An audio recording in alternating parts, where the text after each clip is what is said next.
والصلاة والسلام على أشرف المرسلين وعلى آله وأصحابه أجمعين أما بعد. Inshallah, this will be our last dars before Ramadan. This is the fourth in our series from Akhsar al-Mukhtasarat in the Bab of Siyam. I will summarize some things and I also will add some things that are not in the matan, but they are things that we have to deal with because they are some things to do with technology. Tayyib, so what things invalidate the fast? We mentioned them in the last dars. A few we skipped, which I want to mention today, but I'm going to mention a small summary. Tayyib, anything that you eat or drink. Obvious, we talked about this earlier, dalail there clear. Spousal relations in the daytime, obvious, and we'll talk about what you have to do to make up, but this is something obvious. We mentioned the ayat of Quran and dalail on this.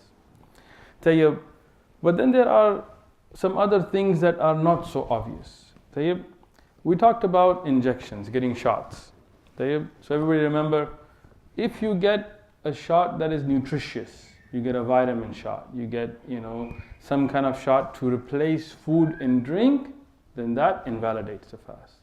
But any other shot that is not meant for nutrition, whether it's you're getting a shot for rabies or meningitis or penicillin or something like this, those shots do not invalidate the fast because there is no dalil for it. As Shaykh Ibn Baz, Shaykh Ibn Uthaymin, other ulama, looking at today's medical technology and looking at what people get shots for, they said if you get a shot strictly for medical reasons, there's no nutrition from it, then there is no dalil to say this invalidates the fast. One thing we didn't discuss last time, but we'll discuss today, and this is not in the matan because at the time of Ibn Balban, they didn't have inhalers. So, what about inhalers? Do the puffs for asthma or something like this. Shaykh Ibn Baz, Shaykh Ibn Uthaymin, and others who looked at this issue said, in essence, inhalers do not invalidate your fast because it's air. When you inhale, it's like air. It's a mist, right? It's not liquid or food. And as we know, if you smell food, if you go by something, it doesn't invalidate your fast. So an inhaler does not invalidate your fast unless you use it so much that you start to taste it in the back of your throat. Unless you use it so much that it starts to collect and become like a liquid form going down your throat, which most people with asthma or something like this that use an inhaler will not use in such a way. So, as the ulama, speaking to the doctors and others and understanding the science of it, have said, inhalers do not invalidate the fast. Tayyib, what about eardrops? Putting drops in your ear. In essence, that eardrop will never reach your stomach. The ear canal does not reach the stomach, so eardrops do not invalidate your fast. Tayyib? So if you put eardrops in your ear in Ramadan during the daytime, it does not invalidate your fast, as Shaykh Ibn Uthaymin has discussed this in Sharh al-Mukhtasarat and his Majmu' al-Fatawa as well. What if somebody has a nosebleed? A nosebleed does invalidate your wudu, but it does not invalidate your fast. Tayyib? Remember the difference. Some people, when something invalidates their wudu, they start thinking it invalidates your fast. If you say it doesn't invalidate your fast, they say, oh, it doesn't invalidate wudu. Everything has its own place. Tayyib?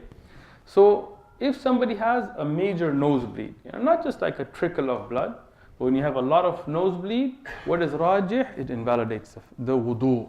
Why? Because the hadith of Rasulullah sallallahu alaihi wasallam that if somebody passes gas in salah, then they should hold their nose and leave. Why? Because a man may be embarrassed that they pass gas in salah, but why holding your nose and leaving? Because that was a valid excuse to leave the salah. And why do you leave salah? When you have something that invalidates your fast. And from the hadith of Ibn Abbas invalidates wudu.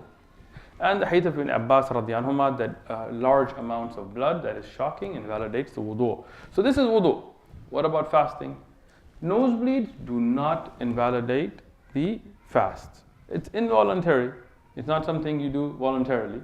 So it does not invalidate the fast. Tayyib, eye drops. I mentioned this in the question answer, but not during the dars. Eye drops do not invalidate the fast. Again, the ulama, they write in their books, unless somebody puts so much that they can feel it, but I don't know. I mean, I don't know how you would put that many eye drops to taste it. Kuhul, I read as well, classic books, they talked about kuhul does not invalidate the fast. But if you put so much, you can taste it. I don't know how much kuhul you have to put for it. But in essence, putting kuhul in the eyes or putting eye drops does not invalidate the fast. Just don't get carried away with it. Getting a blood test. If somebody gets blood drawn for a blood test, in essence, does not invalidate the fast. But donating blood does. What's the difference? When you get a blood test, you get a small amount, a few vials, or you get a little amount of blood, it's not much. But when you donate pints of blood, then it comes under the ruling of the one who has cupping done. It weakens the body. When you get a blood test, it doesn't really weaken you. But when you donate blood, you will feel weakness. You will feel lightheaded. When you get cupping done, for example, many times brothers I know, they got cupping done, they passed out. They fainted. Or they were fine, they walked out and then they fell. Why? Because it weakens the body taking large amounts of blood, and then it weakens the person who's fasting. So from the hadith in Abu Dawud, which is sahih from Rasulullah sallallahu alaihi wasallam, the one who does the cupping and the one who has it done invalidates the fast. So donating large amounts of blood invalidates the fast. Just getting blood taken out for a blood test does not invalidate the fast, as Shaykh ibn Uthaymeen, as Shaykh ibn Baz and others have pointed out. What about taking a bath? Taking a bath does not invalidate the fast. What about swimming? It does not invalidate the fast. Unless you start to swallow water. And if it's a small amount unintentionally, then Allah will forgive it. But for example, if you're going to go snorkeling and you know you're going to get a lot of water down your throat, then don't do it in Ramadan. Go in the night. Go after Eid. Tayyib. Vomiting, we discussed this already, but just to clarify. Intentional vomit. When you make yourself throw up, it invalidates the fast. Unintentional vomiting does not invalidate the fast. So we explained that if you do vomit, just vomit it out. Don't try to swallow it back. If it comes past the throat and you swallow it back, it invalidates your fast. Tayyib, what about getting a tooth extracted? Getting a tooth pulled out. Getting a tooth pulled out does not invalidate your fast. But if while taking the tooth out, they're putting water in your mouth and you swallow that water past your throat, it will invalidate your fast. So in essence, getting dental work done does not invalidate the fast, but you have to be careful. Most of the time when you go to a dentist, they continuously spray water in your mouth, and if that goes past your throat, it would.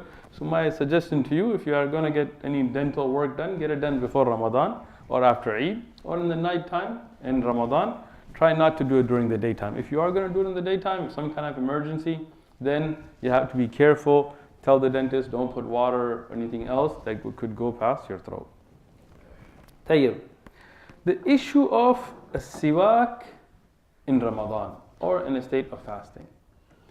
There are two opinions amongst the ulama of Islam about siwak during the day in Ramadan. One, that there is jawaz. Because there are mutlaqan, yani clear ahadith, that Rasulullah sallallahu alaihi wasallam used to use the siwak at all times.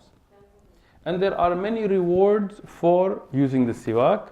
So we don't see any problem with using the siwak.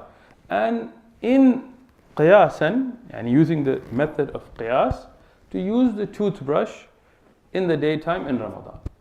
There are ulama that felt that you should not use the siwak after the time of zawal, or around the time of when dhuhr comes in the daytime in Ramadan, because there is a hadith on it. But the hadith is weak. There is weakness in the hadith.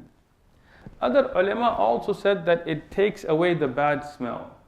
But the smell from the fasting person's mouth is beloved to Allah subhanahu wa ta'ala, as we know from the Sahih Hadith. So they suggested that you don't do this after zawal, during the day in Ramadan or when you're fasting. When we look at this issue, we don't see any sarih dalil for it. Rather, what we see mutlaqan, that Rasulullah sallallahu alaihi wasallam used to use the siwak all the time. Also, regarding the smell from the mouth, the siwak takes away the bad smell from the mouth. But the fasting person, when they have the smell that's bad to people but beloved by Allah, That smell comes from the stomach. It's from the acids, right? Popular animal. That comes from the stomach. So even if you do siwak, you will still have that smell. طيب?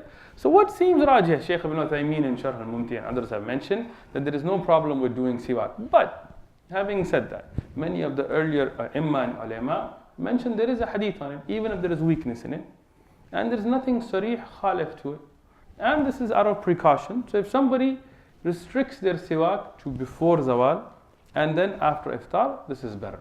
This is safer. But if somebody does it during the daytime, we cannot find a clear dalil to say you cannot. Tayyib. What about toothpaste? We discussed in the last dars, but just summary. There is jawaz, because even if it has a taste, as we mentioned, tasting food from Ibn Abbas radiallahu anhu and others from Dalail, is jaiz as long as you don't swallow it and as long as there is a need for it. Tayyib?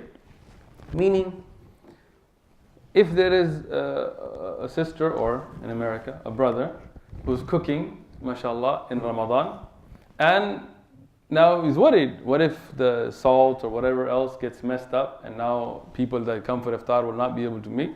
So in that case, if they taste the food and spit it out, wash it out, make sure they don't swallow any of it, it's okay. Nothing went past their throat. We have dalal from Ibn Abbas radiallahu anhu. So there is jawaz. In the same tashbih and using qiyas, again, this is how you properly use qiyas. Right? If you have toothpaste, it has a taste, but if you don't swallow any of it and there is a need for you to brush your teeth, like you're going for an interview or something important, okay, there is jawaz for it. But unnecessarily, no. What is unnecessary? As Shaykh ibn Uthaymeen mentions, for example, the husband is cooking and the wife goes in the kitchen and she just wants to taste it. Hey, let me try it out. No. There's no need for it, then it's makruh. There is karaha. Unnecessary brushing teeth, you don't have any necessary need to go brush your teeth. You're not going for an interview, you don't have a college application due, you're not going to do a dissertation for your master's thesis, but you're just like, I just want to brush, because you're taking a chance that you could swallow some of it. So in that case, it would be makruh. But regularly, if there is a need for it, there is jawaz for it, as long as you don't swallow any of the toothpaste or the water and all of that. Tayyib. What about applying atar? We had one brother, I won't call him a sheikh, was giving a dars and he said, you cannot put atar. I said, why? He said, because it absorbs through your skin and it goes into your... SubhanAllah. Rasulullah sallallahu alaihi wasallam, he took a bath during Ramadan. Water touched his skin. He, alayhi salatu wasalam, put atar in Ramadan. There's nothing wrong with putting atar in Ramadan. But, obviously, be careful with the bukhur. The bukhur, the one that's the when you put the nice smell in the coal, charcoal, and you get the smoke from it.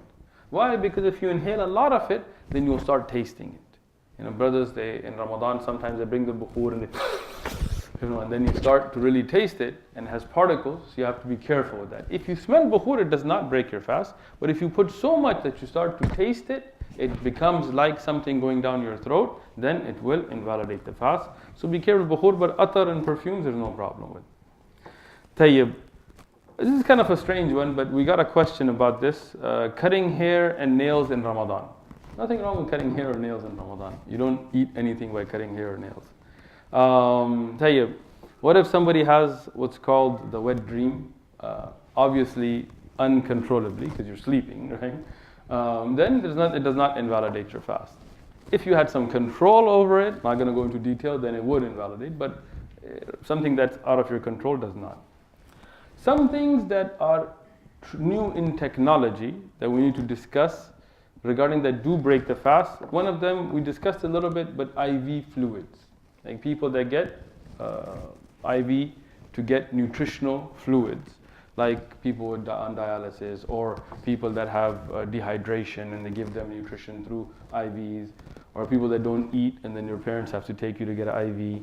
So those kinds of things, they will invalidate the fast because it's taking the place of food and drink. Nose drops. When you put drops in your nose, what does it do? It invalidates your fast. I was giving dars a long time ago. One brother got upset. He goes, how come the ear one doesn't? I said, because the ear doesn't go to your throat. Gotta get some anatomy for brothers, man. But the nose canal, it goes to your throat. When you put nose drops, that liquid, it goes to your throat, it invalidates your fast. If you have to have some nose drops, like you have some medical condition, don't fast that day. It is under the condition of being sick. If you don't have to have it in the daytime, do it before suhoor and after iftar. But nose drops will invalidate your fast, even though ear drops will not. Tayyib, this one we already mentioned, but I will mention again because some brothers have some issues with this. Cupping. Tayyib. I know the dalil of Ibn Abbas radiallahu anhu, who mentioned that Rasulullah was fasting with cupping, but if you look at the matan of that hadith, is talking about the Rihlatul Hajj and things, which shows that there is a problem with the matan, not the sanad. And this is why the clear, sarih dalil that Rasulullah said the one who does cupping and has it done, both invalidates the fast, is given precedence. When a hadith is not sarih and another one is sarih and they're both sahih, then that which is clear is given precedence, rajih. And that's why Ibn Qudama and Shaykh Ibn Uthaymeen and Shaykh Ibn Baz, Shaykh Salih al-Fawzan, all of the Aimma ulama said, cupping invalidates the fast. Tayyib. Now that we've discussed some of the things that invalidate the fast, and in the earlier durus I discussed what to do to make up for invalidating a fast. Tayyib. Meaning, if you are sick, a sickness that you cannot, or you're not likely to get better from. Meaning what is from the sabab, you're not going to get better, right? The rest in the hands of Allah. Somebody could be in a coma for 6 years and they just get up, true. But we look at sicknesses like an extreme form of diabetes. Some diabetics, they can control it, but some, you're not really going to get better from it. Some cancers and things, may Allah cure us all. In that case, you do not fast because you need medication, your body cannot handle it, or very old age. Some people, they're just from age, they're unable to fast. They do not fast, and they feed 1 miskin per day. Then you have sicknesses that, inshallah, you will get better from. And from sabab, you get pneumonia, you get, I'm not going to say a cold, because many times with a cold, you could still fast. But if you have a very bad cold, or if you have any strep throat or something where you have to have medication, then you will get better from it, so you do not feed the miskin. Instead, when you're done with your sickness after Ramadan, inshallah, as Allah gives you the cure, you make up those fasts. What if you have fasts to make up and you die? Then your kids should make those up for you. Kids can make up fasts for their parents that are owed. Right? They shouldn't fast mutlaqan for their parents. This is not from the sunnah. But to make up those fasts, they can. It's a debt. Right? What if they didn't and you had the niyyah? Then Allah will give you on your niyyah. What if a parent wanted to make hajj? He had the ability to make hajj and didn't do it. The kids can make that hajj for their parents. Why? Because that's a debt. Now, if a parent never had the ability, maybe they were sick their whole life, maybe they never had money, then the children do not need to. But if they had the ability and didn't do it, the children can do it. Tayyib. Same thing with zakat. If the parents didn't pay zakat and it was due on them, children can pay it for them. But, this is something between a parent and child. Many times you may not know. Regarding making up, if you invalidate the fast with anything else, cupping and things like this, or you eat, you have to make that. You have to make tawbah. You shouldn't do it. Right? If you were ignorant, we ask Allah forgiveness, but then why were you ignorant? Why didn't you learn? And you have the opportunity to learn. So if you invalidate your fast, you make up that day. For everything except one thing, which is spousal relations, jima' naharan fi Ramadan. So, if you have spousal relations, I'm not going to go deep into that, you'll understand what that means. During the daytime in Ramadan, this is the most serious thing. Right? In it, from the Quran itself and Sahih Ahadith, you have to then free a slave. Now, obviously, alhamdulillah, we don't have slavery, so where are you going to free a slave? So if you cannot free a slave, and this is one of the ways Islam, alhamdulillah, freed slavery, from slavery that was there from before, through these ways, people freed slaves. No freeing of slaves. What do you have to do? Then you have to fast 2 months, Islamic months, back to back. 2 full months for 1 day of Jama'ah. Just control yourself. Come on, right? 2 months, that means without a break. That means probably 60 days of fasting back to back. If you don't fast a day, you start over. It's not easy, brothers.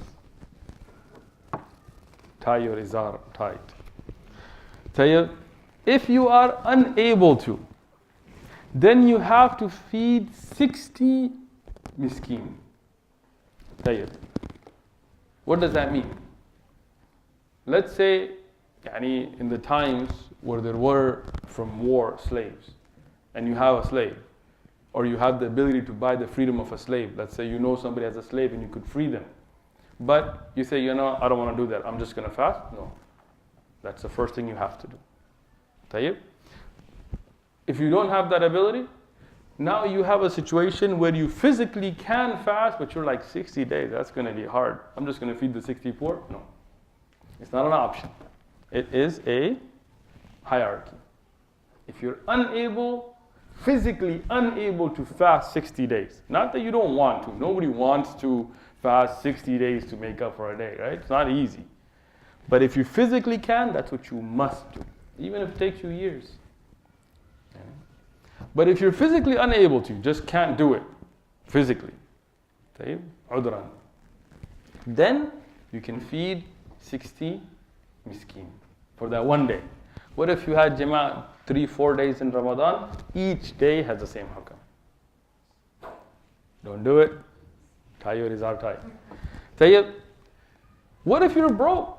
You can't feed. Let's say you made this mistake, and then you don't have a slave to free.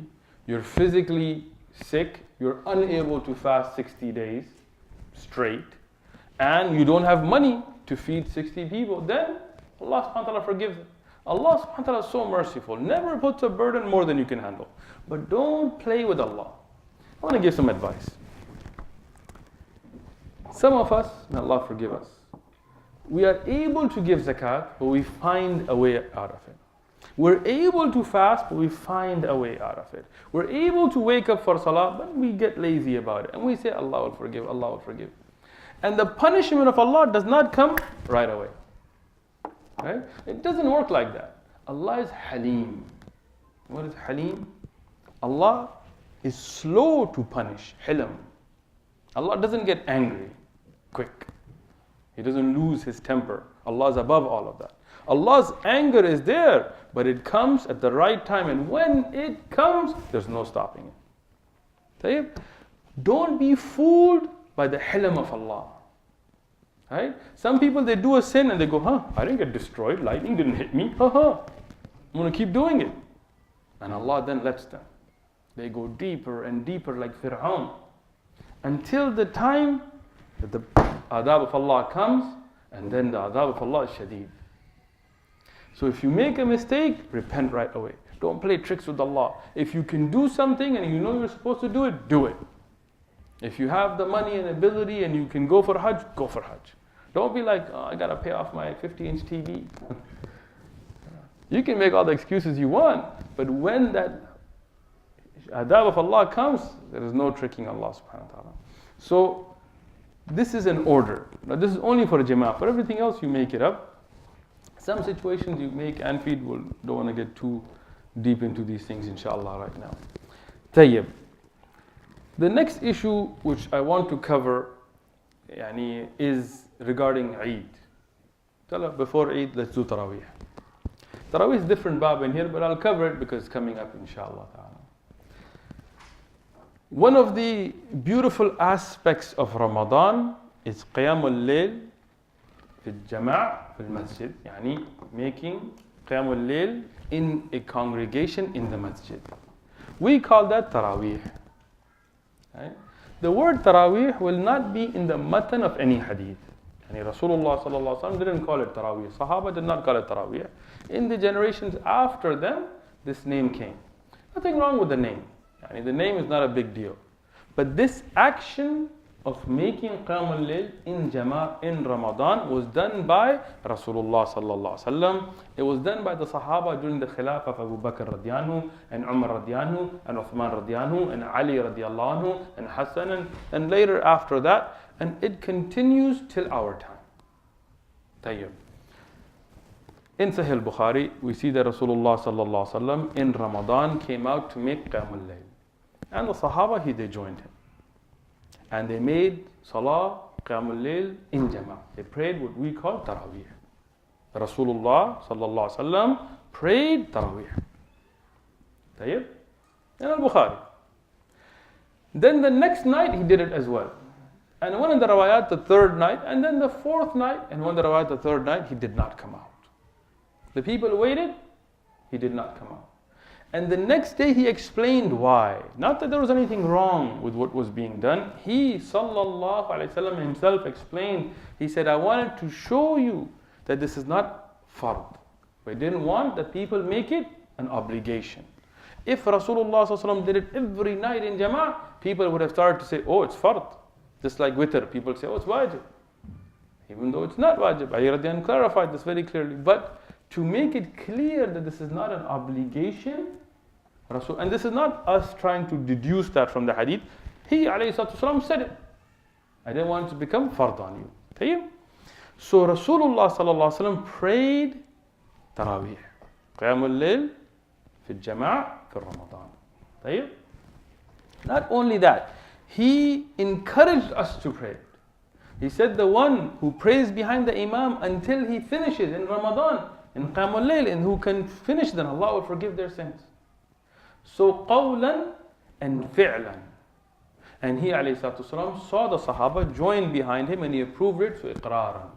For every which way, Taraweeh is sunnah. It is sunnah. Tayyib, how many rak'at did Rasulullah sallallahu alaihi wasallam pray it? Very clear from Aisha radhiyallahu anha. May Allah give her the highest places in Jannat al-Firdaus al-A'la. And what a great service she did for the Ummah. In al-Bukhari, she said that Rasulullah sallallahu alaihi wasallam did not make more than 11 rak'at for Ramadan, in Ramadan or outside of it. Very clear.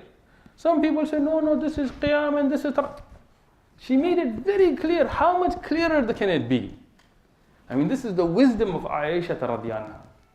And it's in al-Bukhari, there's no doubt to the authenticity. Some say, no, there was Taraweeh and then Rasulullah prayed another 11 rakat. Say, where is the hadith for that? Did she say he made 20 and then made 11? No. She said very clearly. So Rasulullah sallallahu alaihi wasallam, he made 11. Tayyib, there are some riwayat for 13. But that's including the 2, that is the sunan of Isha. Yep, so this is, but the regular tahajjud, Qiyamul Layl of Rasulullah sallallahu alaihi wasallam, in Ramadan and outside of Ramadan is 11 rakat. He prayed Isha, he prayed the 2 sunan of Isha, and whatever else nawafil. Then for Qiyamul Layl, when he would wake up in the later part of the night, he would then pray 2, make taslim, 2, taslim, take a break, 2, taslim, 2, taslim, take a break, 2, taslim, and 1. How many is that? 11. Okay, my math, all right? Okay, good. Tayyib, this is the way of Rasulullah sallallahu alaihi wasallam in Taraweeh or regularly for Tahajjud and Qiyamul Layl. During the lifetime of Rasulullah sallallahu alaihi wasallam, this happened. When the Sahaba prayed behind Rasulullah sallallahu alaihi wasallam, they prayed 11 rak'at in Ramadan and what we call Taraweeh. During the Khilafah of Abu Bakr radiyallahu, from what we find from the ahadith, that this continued but separately. Meaning that in the time of Rasulullah, he came out alayhi so people prayed behind him. In the Khilafah of Abu Bakr radiyallahu, they would have somebody who's a qari, he would come and people would join him, and somebody else maybe came later and people would join him, and somebody else came and they would join him. In the time of Rasulullah was only one, right? But in the time of Abu Bakr radiyallahu, this is only 2 years, a lot of things going on at that time. During the Khilafah of Umar radiyallahu, in the Muwatta Imam Malik, he also made 11 rak'at. He put Tamim al-Dari and Ubay ibn Ka'b radiyallahu anhuma to be the Qurra, to switch up, and they would lead and they would make 11 rak'at. This is in the Muwatta Imam Malik. In the same book, Muwatta Imam Malik, in a later hadith, he also made 23 rak'at, and 20 rak'at, and then the shafa witr. طيب. Sanadan, the 11 rak'at hadith is stronger, but they're both authentic. And if you look at the hadith of 20 rakat, it's not one riwayah. There are many riwayat. And this is something that Imam Malik and then other A'imma and Ulama clarified. They said in the time of Rasulullah sallallahu alaihi wasallam and Abu Bakr radiyan and Umar radiyan, the Qiyam al-Layl in Ramadan, which we call Taraweeh, was very long. They would start and they would pray till close to the time of suhoor. Imagine here, if we go over 2 hours, people start rioting, you know. But imagine they paid it all the way close to suhoor. So imagine that in 11 rak'at. How long are those rak'at? We know Rasulullah sallallahu alaihi wasallam, and sometimes in one rak'ah he would read Al-Baqarah and Surah Al-Imran and Surah Al-Ma'idah and Nisa, out of switching order as well. But so many long, so many ajza, not even one juz or two juz in one rak'ah. So it became difficult for people. People got tired, the older people, women, children. So Umar radiyanhu, knowing what is the sunnah is, Salatul Layl, mathna. Rasulullah didn't tell us Salatul Layl is 11 rak'at or 20 or 30. No, he said the night prayer is 2 by 2. Meaning you can do more or less. So Umar radiyan, seeing this situation, he made it where there were more breaks. So people could rest. Shorter standings. Right? So if you wanted to dip out for a few rak'at, you could. Right? No problem with that. Right? If you just wanted to have a little rest before you join the next rak'ah, you have that time. You're not standing straight for so long. So he made 20. And nobody objected to this. From the Sahaba and Madahib al-Arba', there was no objection to this. Till our time. In the Haram, they still make 20. So what does that mean?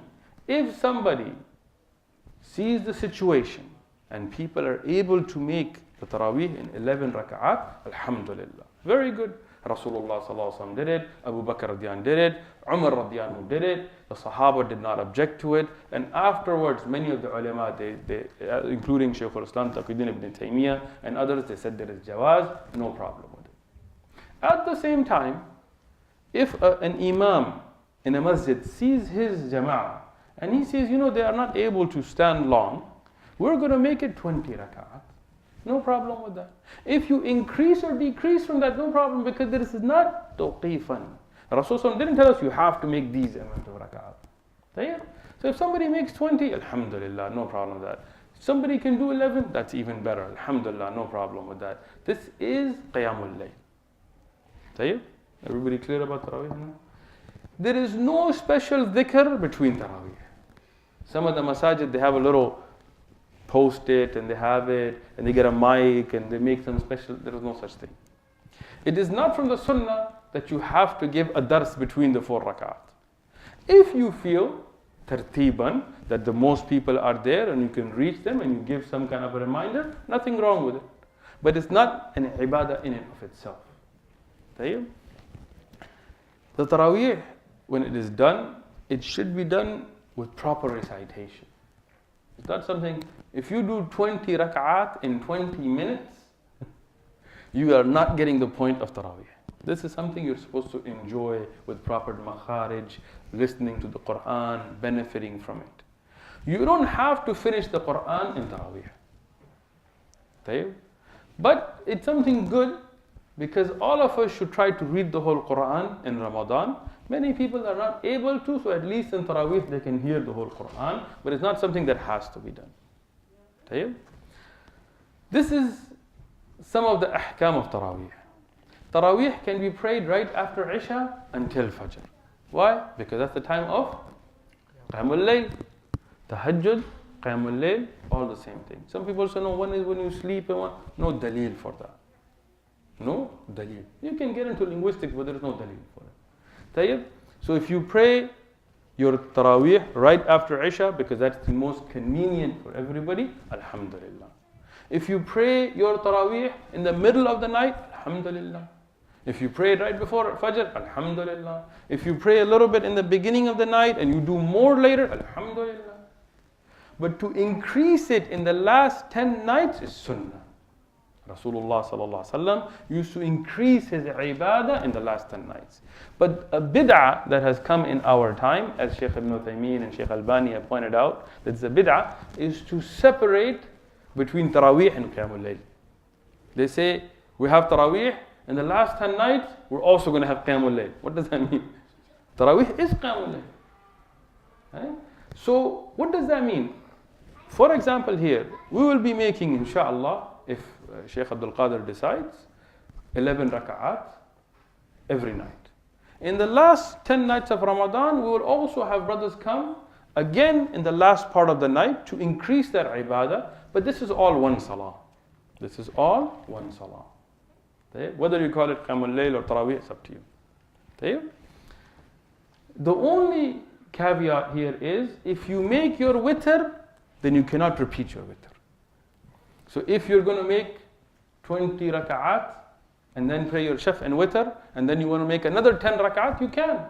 But you will not repeat your witr. If you plan on making extra qiyamul layl, then don't pray your witr in the early time, pray it in the last of it. If you didn't plan on it, you prayed witr, you went to sleep, but you woke up, you want to make more salah, you can. But you will not then repeat your witr, because there is no two witr in one night. Okay? Then the issue of Eid. Right? We mentioned to begin Ramadan, what do you need? 3 things can begin Ramadan. 1, moon sighting. 2, 30 days of Shawwal. 3rd, if it's cloudy, then you finish 30 days. Okay? So either it was clear, nobody saw the moon, 30 days done, Ramadan begins. Month is not 31 days in Islamic calendar. Okay? Or somebody saw it. How many people need to see the moon to begin Ramadan? A large number? What's a large number? 70, 80, 100, 200? No. One person. What is the dalil for that? Clear, sarih hadith of Ibn Umar, Abdullah ibn Umar radiyallahu anhuma. He said the Sahaba went out to see the moon. Nobody saw it. Clear night, they were looking for it, but they didn't see it.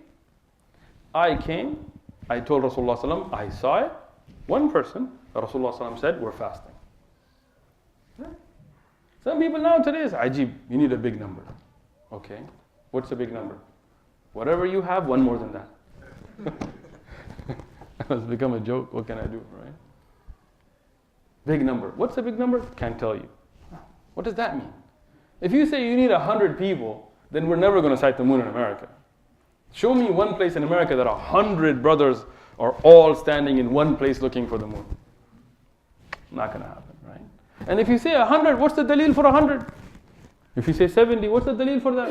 What do you do with the hadith of Ibn Umar radiyallahu anhu? So this is clear. Wadih, 1. To end Ramadan and to have Eid, how many people need to see the moon? 2. Why did you change it up? Because the hadith of Abdullah ibn Abbas radiyallahu anhuma, that the Bedouin came, he told Rasulullah, I saw the moon for Eid. That was different. Right? Rasulullah, did anybody else see it? Second person said yes. He said, okay, then we make Eid. There is a difference. Why? Because Rasulullah did it that way. If we have a clear dalil, then we follow dalil. We don't try to use our own aql. Right? To begin Ramadan, one witness was accepted by Rasulullah sallallahu alaihi wasallam in a sahih, sarih, no doubt hadith. We accept that. To end Ramadan, Rasulullah required 2, so this is what we require. But there is a hikmah, as Shaykh Abdurrahman Nasir al-Sa'di, he mentioned the hikmah behind it. He said, because to begin Ramadan, people are not in a rush. So this is something where if somebody saw the moon, they really saw it, right? But to begin, have Eid, sometimes people get a little anxious. So it's good to have a second witness. This is a hikmah. This is not why. This is a hikmah. Why? Because Rasulullah sallallahu alaihi wasallam did so in Sahih Ahadith. So to begin Ramadan, you need one witness at minimum. A reliable witness. That testimony can be rejected though. And sometimes, like what we had once here, a brother said he saw it. When the brothers called him right at that time, he said, I'm not sure. I'm not sure what I saw. Brothers recorded it. He said, I'm not sure what I saw. So we can't go by that. Later on, he was making videos, I saw it. You know? So at the time when we asked you, you were like, I'm not sure. Well, we can't go by shak. And if the whole world didn't see it, you're the only one, and you're not sure, we're not going to begin Ramadan on shak. Right? So you can reject a witness. A witness could be an alcoholic. Somebody's drunk. Yeah, I saw it. What was it? It was down here. He was fixing my plumbing. That wasn't the moon. So, anybody? Nobody? All right. So, somebody could be wrong, and that witness can be rejected. But there has to be Shar'i reason for it. He's an alcoholic, right? Okay, he's a liar, known kadhib. Okay, no problem, you can reject that. But you cannot reject somebody's testimony because he's not from my country. He doesn't follow my madhab. He doesn't like the same food I like. He doesn't go to my masjid. No. And this is adala. You're looking at the adal of a person. Right? So if a Muslim, who we know, we have husn dhan, we believe every Muslim to be good, comes forward and says he saw the moon and it is within the boundaries of Sharia, we accept that witness. Now, when we get to the issue of woman witness and man witness, there are some ulama who said you need 2 women in place of 1, like the criminal case. But what is rajih is that's not true. In the case of witnessing the moon, the woman is like the man. It could be 1 man or 1 woman. Criminal cases are a different issue. In some witnesses, the witness of woman is better than a man. Like in the issues having to do with jima and hayd and things. We have in Al-Mughni, he said sometimes a woman's witness is stronger than that of a man. In some issues which are emotionally charged, like criminal cases, that of a man will be that of 2 women. But in the case of the moon, there is no difference. So the witness of a man or woman is accepted equally. Tayyib. I'm not going to get into the ahkam of how to make Eid Salah and things. We'll have different durus for that, inshallah ta'ala.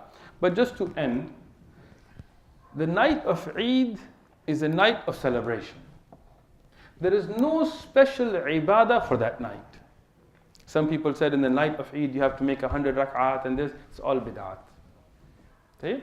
I'm not saying that you don't pray Isha and Jama'ah and you go out and you're up till Fajr, dancing, astaghfirullah. Right? No, obviously not. The fruits of Ramadan should come out and you should be thanking Allah. But there is no special ibadah. It's a time you should be resting and relaxing with the family. The day of Eid in Eid al-Fitr is 1 day. Eid al-Adha, there are 3 days after Ayyam al-Tashriq, but this is Eid al-Adha. Eid al-Fitr is 1 day in reality. And in Eid al-Fitr, it's a day of eating and drinking. It's haram to fast on the day of Eid. And it's haram to fast on the day of Shak. If there is Shak, you cannot fast. Okay? If it's Eid, you cannot fast. It's a day that you should be enjoying, you should be with the family, you should be eating and drinking. And that is why one of the ahkam of Ramadan is Zakatul Fitr. What is Zakatul Fitr? Before the Salat of Eid. If the Salah of Eid stands, you're late. Before Salatul Eid, either the night before it or a night or 2 before that, you have to give 4 sa'.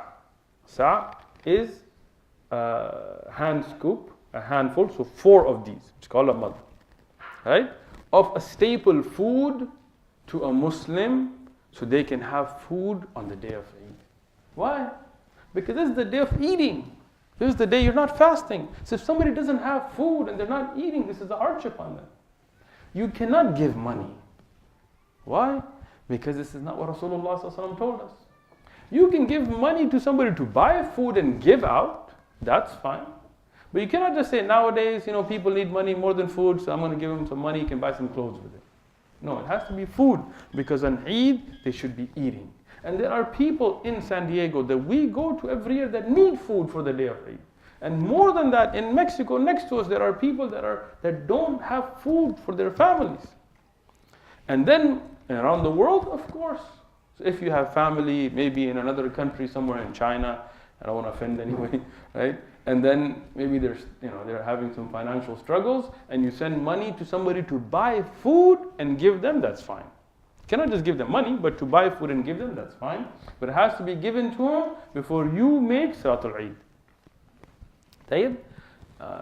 And this, inshallah, will end today's dars and end some of the ahkam of Ramadan and Qiyam fi Ramadan, as we call Taraweeh, and those things. Jazakumullahu khairan.